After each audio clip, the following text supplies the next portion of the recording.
अब्बास अंसारी की विधानसभा सदस्यता जाने के बाद मऊ सीट पर उपचुनाव की तैयारियां लगभग सभी पार्टी ने शुरू कर दी है। इसी कड़ी में मऊ जनपद में आजाद समाज पार्टी का प्रबुद्ध सम्मेलन आयोजित हुआ, जिसमें नगीना के सांसद चंद्रशेखर आजाद पहुंचे, जहां भारी संख्या में दलित समाज के युवा उपस्थित रहे। चंद्रशेखर आजाद ने सत्ताधारी पार्टी पर, भाजपा पर दलित, पिछड़े और वंचितों के अधिकार से खिलवाड़ करने की बात कही। साथ ही साथ कहा कि पंचायत चुनाव में पार्टी बेहतर तरीके से चुनाव लड़ेगी, जिसकी तैयारियां शुरू हो गई हैं। वहीं मऊ सदर सीट के संभावित चुनाव में वे अपने आने वाले वक्त में प्रत्याशी उतारने की बात कहे। आजाद समाज पार्टी के प्रमुख चंद्रशेखर आजाद ने कहा कि पार्टी ने जमीनी स्तर पर मजबूत काम किया है।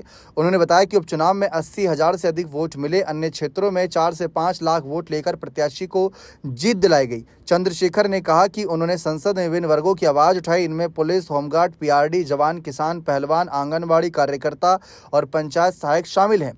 मुख्तार अंसारी के बेटे अब्बास अंसारी की सजा पर उन्होंने कहा कि न्यायपालिका पर पूरा भरोसा है। साथ ही उन्होंने कहा कि सरकार विरोधियों के खिलाफ विभिन्न तरीके अपना रही है। इसके साथ साथ कुछ और मामलों पर भी उन्होंने अपनी चिंता व्यक्त करी। लेकिन अब जिस तरीके से अब्बास अंसारी की विदाई की गई है, उसके बाद मऊ उपचुनाव को लेकर चारों तरफ सियासी माहौल गरमाया हुआ है। अखिलेश यादव के भी इस सीट को लेकर साफ रुख नजर आ रहे हैं कि वो इस सीट को लेकर पूरी तरीके से इंटरेस्टेड हैं। वहीं ओम प्रकाश राजभर ब्रजेश सिंह को उतार सकते हैं, ये कयास तो काफी दिनों से लगाए जा रहे हैं।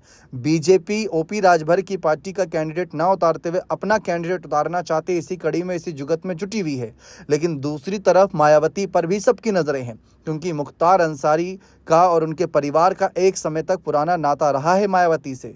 ऐसे में बीएसपी के खाते में भी ये सीट बहुत लंबे वक्त तक रही। बीएसपी पार्टी भी उपचुनाव में शिरकत करती है नहीं करती, ये भी देखना दिलचस्प रहेगा। 2027 के चुनाव से पहले सेमीफाइनल की तरह इस मुकाबले को देखा जाएगा।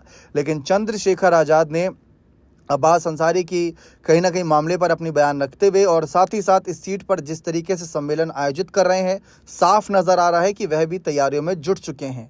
लेकिन उनकी पार्टी का प्रत्याशी कौन होगा, इस पर भी सबकी नजरें बनी हुई हैं, क्योंकि अखिलेश कह चुके हैं कि सपा के विधायकों को टारगेट किया जा रहा है, उनकी सदस्यता रद्द कराई जा रही है।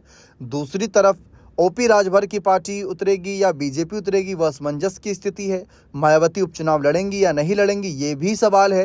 लेकिन चंद्रशेखर आजाद की पार्टी की तरफ से अगर प्रत्याशी उतरता है तो क्लियर है कि वो पूरी तरीके से अपनी जान झोंक देंगे इस चुनाव को जीतने के लिए, क्योंकि उनको ना तो गठबंधन, ना ही किसी प्रत्याशी को लेकर कोई डर, बस उनके हाथ ऐसे रहेंगे कि जो हाथ लग गया वही काफ़ी है। तो ऐसे में चंद्रशेखर आजाद के पास काफ़ी बेनिफिट हैं। अब क्या लगता है कि अब्बास अंसारी की सीट पर कौन उतर सकता है, क्योंकि अंसारी परिवार का तो यही मानना है कि हमें न्यायपालिका पर भरोसा है, हाईकोर्ट की तरफ दरवाज़ा खटखटाया जाएगा, वहाँ से अगर कोई राहत मिलती है तो फिर परिवार और पार्टी यानी कि दोनों को ही राहत मिलेगी।